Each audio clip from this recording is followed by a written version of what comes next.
Otep à tous, bienvenue sur la chaîne des panafricanistes par essence, par conviction et par excellence. Celle des citoyens qui émitent par nécessité et obligation de combat. Nous sommes une chaîne qui n'est guidée que par nos ancêtres et rien que par les ancêtres qui appartiennent à l'égrégore du monde noir. Par conséquent, nous ne croyons en aucun Dieu venu de l'étranger. Toutefois, cette vidéo n'est aucunement destinée à inciter à la haine ou à la violence, car nous menons un combat qui est d'abord et avant tout spirituel, intellectuel et démocratique. Ensuite, il est politique, géopolitique et géostratégique, contre l'impérialisme, le colonialisme, le néocolonialisme et l'endocoloniat, qui sont tous qualifiés de crimes contre l'humanité. Nous menons ce combat sur la base du principe fondamental que nous avons hérité de nos ancêtres kémites, qui est celui de la Mahat, c'est-à-dire solidarité, vérité et justice. Vous êtes donc en droit de connaître la vérité. Et nous avons l'obligation de vous dire la vérité, rien que la vérité, afin que justice soit rendue au continent africain. Et ça, c'est notre modeste contribution dans cette noble lutte en faveur de la souveraineté, la dignité, la solidarité et l'unité africaine. C'est exactement ça que nous appelons le panafricanisme. Bien-aimés frères et sœurs, vous vous souvenez du dernier voyage d'Emmanuel Macron en Algérie. L'Algérie avait posé des conditions pour avoir de meilleures relations avec la France. C'est que la France puisse libérer les dossiers qui permettront aux historiens algériens de rédiger leur histoire. Il s'agit des dossiers précoloniaux et pendant la colonisation. Et c'est 300 ans d'histoire que les Algériens veulent rédiger. Leur histoire, avant que les Français ne viennent les coloniser et pendant la colonisation. Et vous savez ce qui se passe? Emmanuel Macron va demander à l'Algérie qu'il va créer, il va créer une commission mixte entre les Français et les Algériens pour rédiger cette histoire. Voyez comment cet homme est fou, il est vulgaire. En tout cas, c'est ridicule. C'est l'histoire algérienne. Il y a une partie qui ne les concerne même pas. Parce que ce qui s'est passé, c'est quoi? C'est que quand la France vient en Algérie pour la colonisation, et l'Algérie, à un moment donné, se révolte, mène la guerre, réussit à les chasser. Avant de partir, elle a brûlé certains dossiers, elle en a pris d'autres, elle a amené chez elle, en France. Y compris près de, j'allais dire, 15 000 crânes. Vous vous rendez compte? Même les crânes, ils ont amené. 15 000 crânes des Algériens qu'ils ont amenés. Mais dites-moi, pour faire quoi? Comment vous expliquez les choses? C'est-à-dire qu'il y a ces choses, quand vous vous rendez compte de ça, vous dites, mais ces gens sont des fous. C'est des malades, c'est des criminels. En puissance d'ailleurs. 15 000 crânes que la France a pris, qu'elle a amené chez elle. Donc, elle exige qu'elle doit rédiger l'histoire d'Algérie avec. Et qu'est-ce qu'ils ont fait? Ils ont donc libéré 2 millions de fichiers. Mais, mes excuses. Ils disent que ces fichiers-là, ils vont travailler ensemble avec les Algériens. Les Algériens sont en train de demander de rédiger leur histoire eux-mêmes. Ils n'ont pas besoin de la France. C'est comme si la France se disait que non, vous ne pouvez rien faire sans nous. Que vous êtes bêtes et que bon, nous, on doit être là pour vous aider. Non.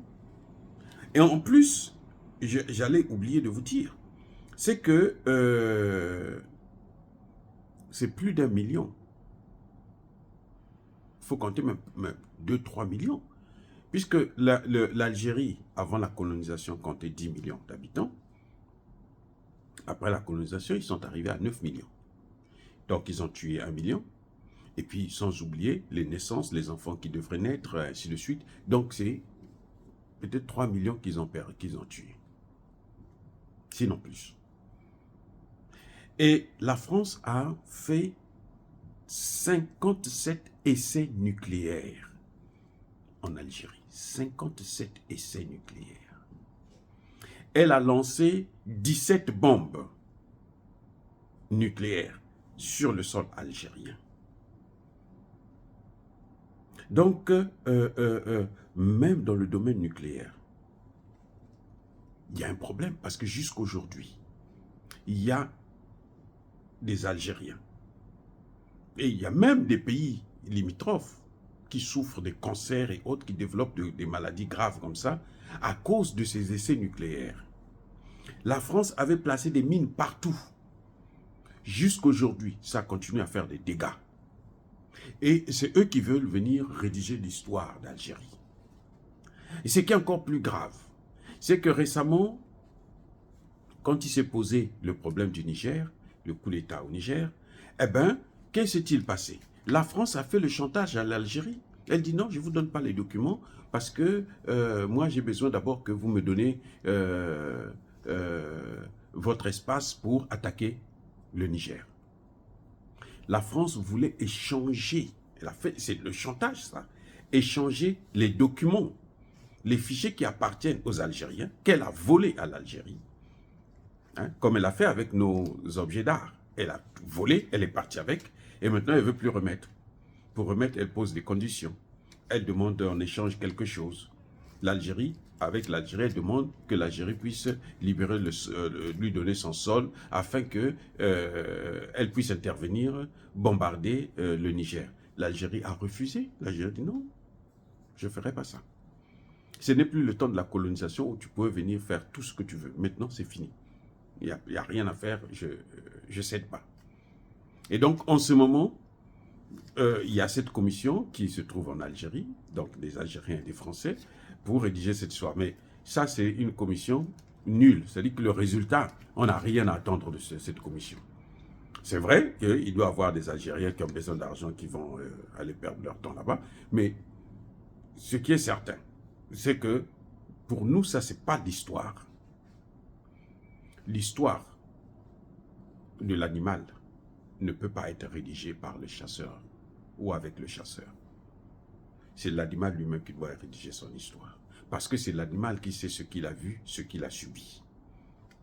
Et c'est un droit. Le problème, c'est que c'est même le droit international qui recommande à ce que chacun puisse rédiger son histoire. Vous voyez l'histoire de l'Afrique? Pourquoi ça ne marche pas? Pourquoi on ne connaît pas notre histoire? Parce que nous ne connaissons pas notre histoire. Cheikh Anta Diop a commencé, mais il n'a pas terminé le boulot. On l'a littéralement empoisonné certainement, et puis bon, ben, tout s'est arrêté. Parce que l'histoire, ce sont les propriétaires de cette histoire qui doivent la rédiger sans l'influence de quelqu'un d'autre. Eh oui, aujourd'hui, nous avons des grands historiens, ils ont besoin qu'on leur libère tous les documents. Mais vous savez, il y a des documents aux États-Unis, en Angleterre, en Allemagne, en France et un peu partout que les gens ne veulent pas nous donner. C'est pour ça qu'il est difficile pour nous de rédiger notre histoire. Il y a des égyptologues qui ont fait un travail formidable, comme Cheikh Anta Diop, comme Théophile Obenga, comme le professeur Kouvi, comme le regretté Kalala Motoundé. Mais ça ne suffit pas. Ça ne suffit pas. On a besoin de faire encore plus de recherches pour mobiliser nos hommes. Et un peuple qui ne connaît pas son histoire, c'est un peuple aveugle, parce qu'il ne pourra jamais marcher correctement. Donc, pour nous, ce que Emmanuel Macron a fait, propose à l'Algérie, c'est encore une autre manipulation, une autre escroquerie intellectuelle qui ressemble à ce que la France est, quoi. C'est-à-dire qu'elle ne vit que de ça, de la barbarie. Alors que l'Algérie a aidé la France. Avant que la France ne vienne coloniser l'Algérie, il y avait des crises, c'était la barbarie là-bas. L'Algérie avait aidé la France. En lui donnant à manger, en la recevant, ainsi de suite. Et puis après, elle s'est retournée pour piller le pays et pour le dévaster. Et maintenant, elle ne veut pas lui donner le droit, lui laisser son droit de rédiger son histoire. Elle veut absolument s'asseoir à côté des Algériens pour faire rédiger des mémoires concernant l'histoire algérienne. Non, on n'a pas besoin de la France. Sur le plan intellectuel, ça ne se fait pas. On n'a pas besoin de la France pour rédiger notre histoire. Dire cela. C'est inciter à la haine ou à la violence? Non. Yaba colère veille ma lèvre. Encore une fois de plus, bien-aimés frères et sœurs, je persiste et je signe, soyez bénis, soyez abondamment bénis par le Dieu des Kémites et par nos ancêtres angélisés. Mais que tous ceux qui persécutent le continent africain le pillent et le déstabilisent. Qu'ils soient noirs, blancs, chinois, arabes, indiens, qui qu'ils soient punis, maudits, foudroyés, neutralisés, écrasés, effacés par ce Dieu des Kémites et par nos ancêtres angélisés. Vive l'Afrique éternelle, j'ai dit et j'assume.